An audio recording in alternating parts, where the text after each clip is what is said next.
Komið sæl, Hörður heiti ég, einn af tæknifulltrúum Toyota á Íslandi. Við ætlum að vera með 3 bíla á rafbíladeginum.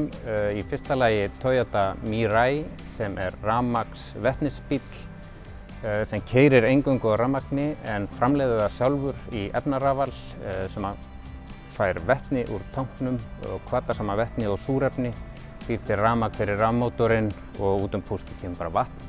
Við verðum með Prius plug-in hybrid með uppgefna rafdrægni upp á 50 km, alltaf 50 km og svo verðum við með Toyota CHR hybrid.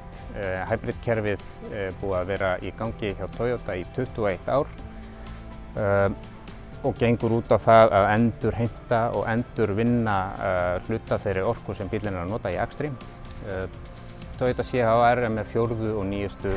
kynslóð hybrid-kerfisins. Þessi bílar til sýnis og umræðu á rafbíladeginum. Sjáumst á laugardaginn.